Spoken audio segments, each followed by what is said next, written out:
Perkenalkan, kami dari kelompok 4 ingin menjelaskan tentang SWOT, destinasi kami masing-masing. Saya sendiri Ripka Metania. Saya sendiri ingin memberitahu tentang SWOT Situ Tandon Ciater yang berada di kota Tangerang Selatan. Yang pertama ada kekuatan atau strength. Objek wisata Situ Tandon Ciater mengajikan beberapa faktor, yaitu kondisi fisik, daya tarik, aksesibilitas, sarana prasarana, dan kondisi sosial. Yang kedua ada kelemahan atau weakness. Objek wisata Situ Tandon Ciater belum mengembangkan pengelola wisata dengan baik dan perencanaan program wisata hingga layak dikunjungi oleh para wisatawan. Yang ketiga ada peluang atau opportunities. Situ Tandon Ciater memperoleh skor sebesar 270, yaitu sesuai. Pada faktor daya tarik, Situ Tandon Ciater memperoleh skor 7 yang berarti sangat mendukung.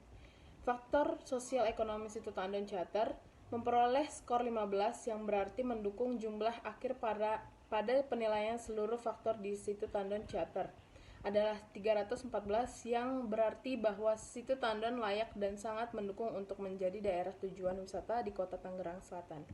Yang terakhir ada ancaman atau strength. Pemasaran atau promosi wisata Situ Tandon Ciater yang kurang gentar dilakukan dan belum maksimalnya pengembangan akses menuju destinasi wisata dan teknis pengaturan serta pengendalian tata ruang.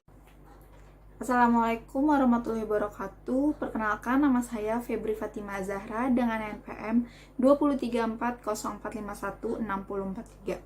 Di sini saya akan menjelaskan analisa SWOT dari Desa Wisata Cimamere, Kabupaten Garut. Yang pertama, kekuatan atau strength.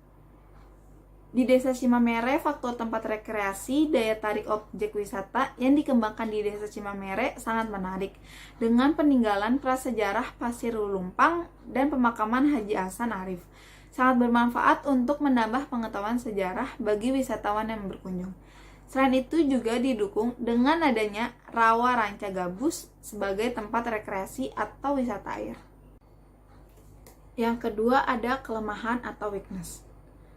Di Desa Cimamere belum terbentuk organisasi pengelolaan secara resmi.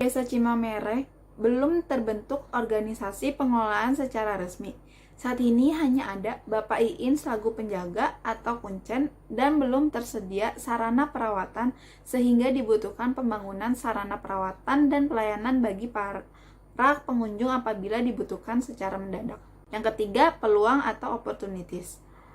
Pengguna potensial berdasarkan faktor penggunaan potensial, yaitu penduduk di wilayah Kecamatan Banyuresmi dengan jumlah penduduk sebesar 8.973 jiwa atau 35% jumlah keseluruhan dari penduduk Kabupaten Garut, dengan target umur penduduk usia mulai dari 5 tahun. Dengan jumlah penduduk tersebut, maka tingkat kepadatan penduduk sebanyak 1.433 juta per kilometer persegi. Pengembangan lokasi tersebut sangat memungkinkan untuk dilakukan pengembangan. Keempat, ancaman atau threats. Berdasarkan dukungan berbagai kriteria seperti dijelaskan, pengembangan lokasi wisata memerlukan dukungan prasarana dan sarana penunjang, karena sampai saat ini fasilitas yang digunakan sebagai sarana pelayanan dasar berada di luar lokasi wisata, serta kurang mendukung terhadap pengembangan. Oleh karena itu, dibutuhkan pembangunan sarana dan prasarana agar tercipta lokasi wisata yang memadai. Saya Antika, saya akan menjelaskan tentang analisis SWOT pemandian air panas Suararemi yang berada di Papua Barat. Yang pertama ada strength atau kekuatan. Tempat yang cukup bagus untuk terapi karena berendam air panas sangat bagus untuk kulit dan banyak manfaatnya untuk tubuh. Dan tidak hanya manfaatnya, pemandian air panas tersebut juga menyajikan pemandangan yang indah dan bagus untuk healing dan berendam bersama keluarga dan kumpul-kumpul bersama keluarga. Karena pemandian air panas tersebut tidak ada batasan umur. Pemandian air panas tersebut hanya sebatas lutut kaki orang dewasa. Yang kedua ada weakness atau kelemahan. Salah satu kelemahan pemandian air panas ini adalah kurangnya fasilitas yang tersedia dan tidak adanya transportasi umum untuk pengunjung menuju destinasi pemandian air panas Suararemi ini. Tiga, ada opportunities atau peluang. Peluang yang pertama adalah proses objek wisata yang masih kurang harus didukung dengan opini positif dari wisatawan ke orang lain, sehingga akan mendatangkan banyak wisatawan ke pemandian ini. Peluang yang kedua, dengan adanya panorama yang indah dan masih alami yang memberikan kepuasan kepada pengunjung sehingga tidak terpengaruh dengan munculnya objek wisata baru serta persaingan antar objek wisata. Yang ketiga, detriment atau ancaman. Ancaman yang pertama, kurangnya fasilitas dan sarana prasarana dan kurang dirawat akan menjadi pengaruh terhadap pengunjung datang. Ancaman yang kedua, karena tempatnya berada di pedalaman dan di tengah hutan, tidak benar dijaga dan dirawat, takutnya akan dirusak oleh binatang liar seperti babi hutan dan lain-lainnya. Perkenalkan, nama saya Siva. Di sini saya akan menjelaskan hasil dari analisis SWOT Desa Burai. Yang pertama ada kekuatan atau strengths. Pada komponen yang menjadi kekuatan Desa Burai adalah ia memiliki daya tarik berupa pemandangan alam yang indah dan terkenal dengan desa warna-warni, memiliki potensi budaya, masyarakat lokal yang masih terjaga, terdapat ikon wisata Burai, spot-spot foto, memiliki objek wisata air, wisata budaya atau tari daume, kerajinan songket dan purun, aktivitas pertanian dan perikanan, serta adanya kuliner khas yaitu hasil olahan ikan sungai di Desa Burai. Yang kedua ada kelemahan atau weakness. Pada komponen yang menjadi kelemahan Desa Burai adalah kurangnya pengelolaan dan pemeliharaan seperti cacat rumah dan tulisan jenaka yang kebanyakan mulai luntur. Minimnya kegiatan wisata pada saat air lagi dalam atau pasang, belum tersedianya penginapan khusus untuk wisatawan dan layanan transportasi umum hanya beroperasi di pusat kota. Yang ketiga ada peluang atau opportunity. Dilihat dari segi peluang, Desa Burai adalah desa menjadi salah satu destinasi desa wisata di Sumatera Selatan. Lokasi Desa Burai dekat dengan pusat kota atau kabupaten sehingga mudah dikunjungi wisatawan.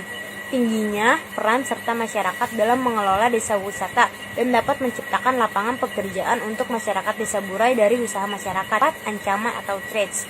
Dilihat dari segi ancaman, Desa Burai yaitu terdapat objek wisata lain sehingga menimbulkan persaingan. Minimnya kreativitas dalam mencari solusi dari kendala yang dihadapi saat kurangnya pengelolaan dan pemeliharaan secara tetap di Desa Burai karena keterbatasan dan sehingga pengembangan menjadi terhambat. Assalamualaikum warahmatullahi wabarakatuh. Perkenalkan, saya Dina Fitriani yang akan menjelaskan mengenai analisis SWOT Pantai Telengria yang berada di Kabupaten Pacitan. Untuk yang pertama, kekuatan dari Pantai Telengria ini adalah dikarenakan Pantai Telengria ini terletak di daerah teluk, maka pantai ini memiliki keunggulan dengan gelombang ombak yang relatif tenang dibandingkan dengan pantai selatan lainnya. Dengan begitu, pengunjung dapat bermain air seperti berenang bersama keluarga tanpa takut adanya ombak besar. Kelemahannya dari Pantai Telengria ini, karena Pantai Telengria ini dikelola oleh pihak swasta, sehingga fasilitas yang ada seperti akomodasi berupa villa atau hotel itu belum memadai. Dan objek wisata dari Pantai Telengria ini menawarkan daya tarik wisata hanya dari segi alam, yaitu berupa berenang saja. Sedangkan atraksi wisata lain seperti motor ATV, flying fox, terjun payung, ataupun banana boat itu belum ada. Dan jika dilihat dari segi promosinya, Pantai Telengria ini kurang diekspos oleh pemerintah setempat, sehingga berdampak pula dengan terhadap jumlah wisatawan yang berkunjung. Dan jika dibandingkan dengan salah satu pantai dan gua yang berada di Kabupaten Pacitan, yaitu Pantai Kelayar dan Gua Gong, yang hanya memakan waktu tempuh 1 jam dari pusat kota, membuatnya selalu diekspos bahkan dijadikan ikoniknya Kabupaten Pacitan. Pada akhirnya wisatawan hanya mengetahui beberapa saja objek wisata yang ada, padahal banyak sekali objek wisata yang belum terekspos di Kabupaten Pacitan ini. Untuk peluangnya itu, dikarenakan Pantai Telengria yang berjarak hanya 2,5 km dari pusat kota Pacitan, membuat Pantai Telengria ini mudah dikunjungi oleh para wisatawan. Dan yang terakhir untuk ancamannya itu, adanya aliran Sungai Grindulu yang bermuara di Pantai Telengria ini membuat pantai ini sering terkena banjir saat musim hujan berkepanjangan, yang berdampak sarana dan prasarana di pantai ini mengalami kerusakan. Akibatnya hal ini juga berpengaruh terhadap wisatawan yang berkunjung ke kawasan pantai Telengria yang mengalami penurunan saat musim hujan tiba. Sekian mengenai penjelasan analisa SWOT pada suatu destinasi kelompok 4. Wassalamualaikum warahmatullahi wabarakatuh.